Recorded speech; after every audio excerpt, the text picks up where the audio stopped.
Bonjour et bienvenue dans notre nouveau numéro du Grand Débrief de la transition énergétique. J'accueille aujourd'hui Sabine Drexler, sénatrice Les Républicains et membre de la Commission de la Culture.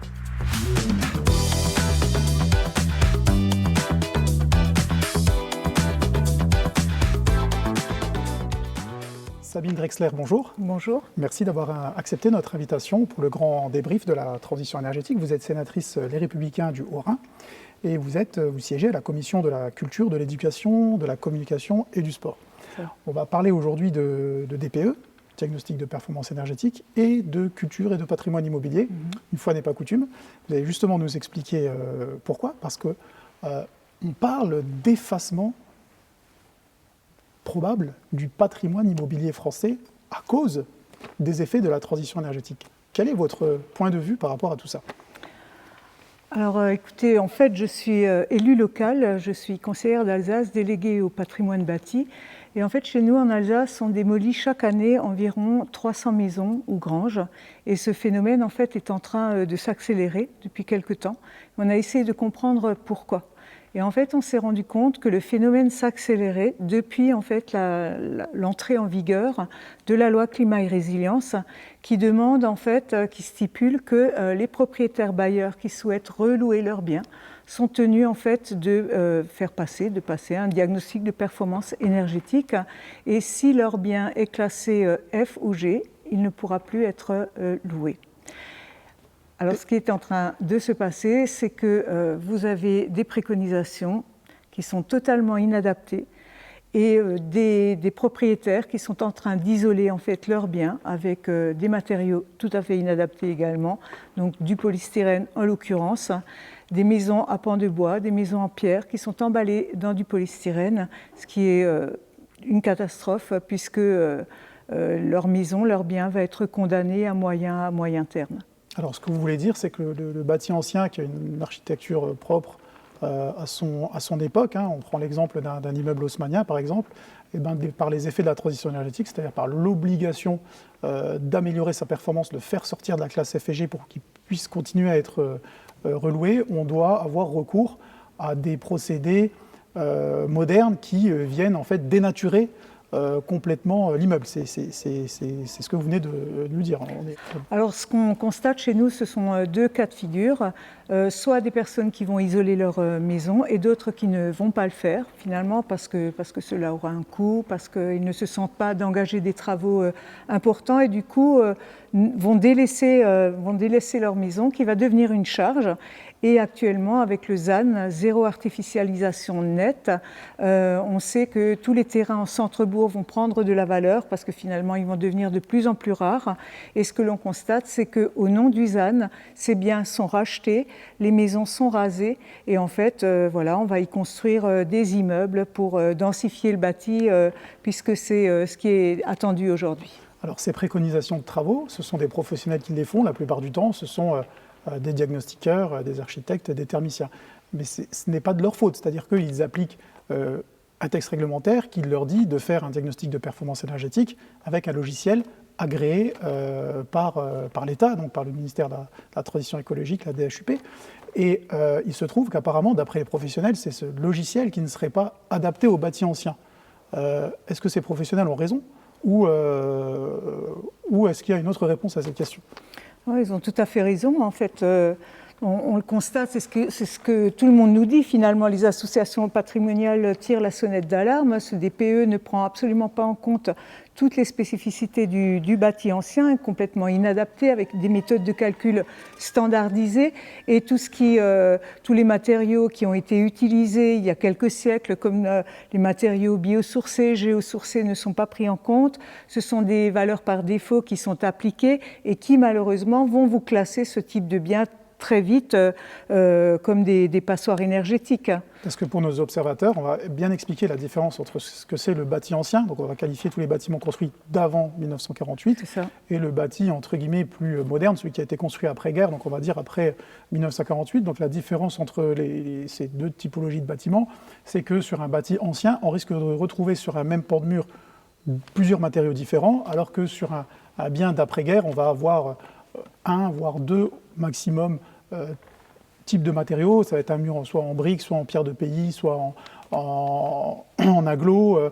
Enfin voilà, et c'est ça la différence entre les deux. C'est-à-dire que le logiciel ne traite pas de la même manière les différents types de murs, en sorte qu'ils soient anciens ou bâtis plus récents. C'est ça, et tout ce qui relève par exemple de l'inertie, de l'orientation de la maison, la façon d'occuper également la maison au fil des saisons, tous ces critères-là ne sont absolument pas pris en compte non plus. Et du confort d'été également, parce que c'est ce que les professionnels nous remontent très régulièrement. D'ailleurs, ils se posent une question, et ils ont beaucoup poussé pour ça. Ils souhaitent qu'il y ait deux méthodes de calcul, c'est-à-dire une méthode de calcul pour les bâtiments d'avant 1948 et une méthode de calcul telle qu'elle est aujourd'hui avec le moteur de calcul 3CL qui est délivré par le ministère. Et on a entendu parler d'un probable changement de la réglementation à ce niveau-là, et les professionnels se posent la question, vu l'urgence de la situation, où est-ce que nous en sommes à ce niveau-là? C'est-à-dire, est-ce qu'il y a eu des tractations? Est-ce qu'il y a un projet de texte? Est-ce qu'il y a des avancées par rapport à ce souci lié au logiciel? Alors en tout cas, c'est un sujet sur lequel nous travaillons ici au Sénat, puisque ça fait environ 2 ans que nous alertons en fait le ministère de la Culture, qui est en charge du patrimoine, de la protection du patrimoine monumental, mais aussi du petit patrimoine, et le ministère de la Transition écologique. Nous les avons rencontrés. Nous les avons rencontrés pour les sensibiliser à ce sujet, et nous nous sommes rendus compte qu'en fait, le patrimoine a été une espèce d'impensé au moment de l'élaboration de la loi climat et résilience, puisqu'il n'a pas du tout été pris en compte au moment des débats, malheureusement. Et c'est pour cette raison qu'aujourd'hui, on se retrouve dans cette situation. Donc nous avons rencontré les 2 ministres. Christophe Béchu nous a demandé en fait un rapport uniquement consacré à ces sujets avec des préconisations, un rapport que je lui ai rendu au mois de juillet l'an dernier. Et depuis cette date, en fait, on relance régulièrement pour savoir où on en est. Pour ne rien vous cacher, aujourd'hui encore, j'ai rencontré le ministère de la Culture, le directeur des patrimoines pour savoir comment les choses avançaient. Et je pense pouvoir dire qu'en fait, les choses avancent. Les choses avancent autant au niveau du DPE. Et c'est en fait un sujet que la ministre a abordé lors de sa dernière audition par la Commission de la Culture du Sénat, quand on l'a interpellée. Elle nous a assuré qu'elle avait bien compris le problème et qu'elle faisait tout ce qu'elle pouvait en fait pour qu'on puisse avancer sur ce sujet. Je l'ai interrogée à l'occasion des questions au gouvernement il y a 1 mois, et là c'est la porte-parole du gouvernement qui m'a répondu, qui allait dans le même sens. Ce qui me fait dire qu'en fait, je pense qu'en fait, on va avoir des choses qui vont bouger au niveau du DPE. Alors, a priori, ce serait au niveau de l'intégration, justement, des matériaux, des différents matériaux qui, pour l'instant, n'y figurent pas et qui pourraient être pris en compte prochainement. Pour ce qui concerne les diagnostiqueurs, alors là aussi, de ce côté-là, on m'a assuré que les choses bougeaient. Au niveau de la formation des diagnostiqueurs, à ces spécificités-là, peut-être à une forme de certification même pour les diagnostiqueurs, c'est-à-dire qu'en fonction du type de bâti qu'ils vont être amenés à évaluer, on va pouvoir demander à telle ou telle personne qui aura pu bénéficier de formation spécifique de pouvoir les passer. Donc ça, c'est une vraie information, parce qu'aujourd'hui, il existe 2 types de certifications pour les diagnostiqueurs immobiliers dans le DPE, c'est-à-dire que vous avez les immeubles d'habitation, une maison, un appartement, un immeuble, et vous avez une autre typologie de certification qui est la certification du bâti autre qu'habitation, c'est-à-dire un immeuble tertiaire. Donc là, ce que je comprends, qu'on viendrait rajouter une nouvelle mention, en fait, c'est une mention propre au bâti ancien.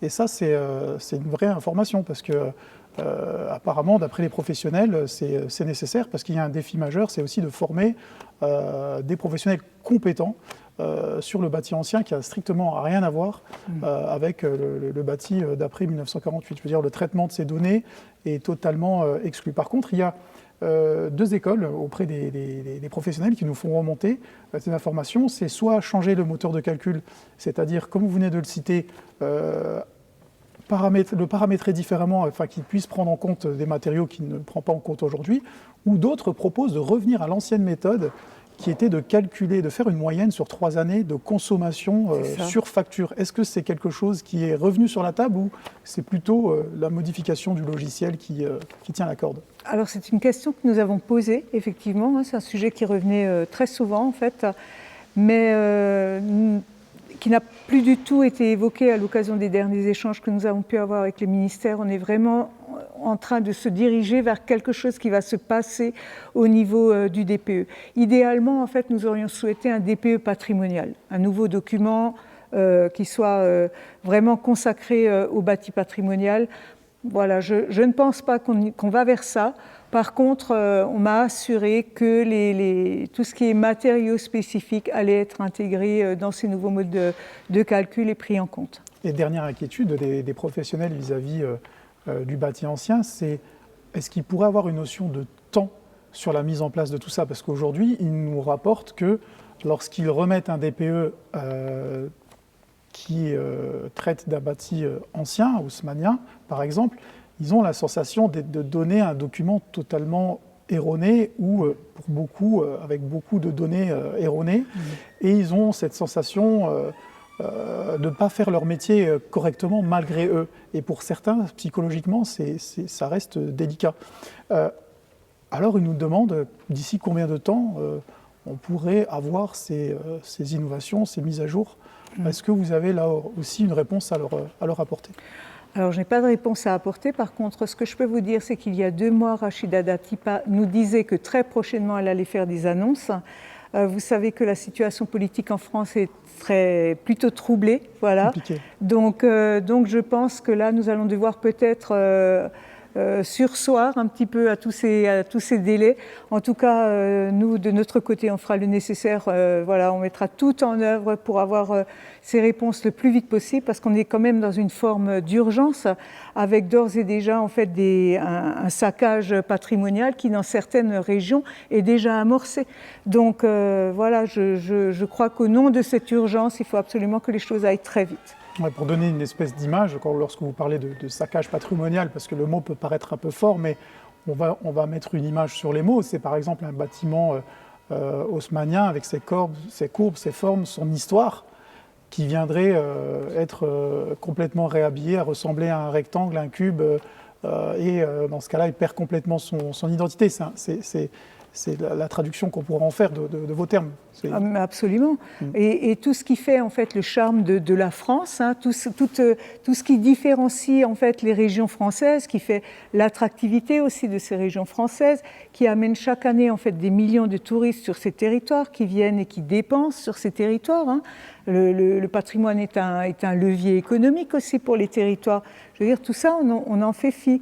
Et je pense que le jour où on aura emballé toutes les maisons françaises, plus rien ne différenciera en fait nos régions.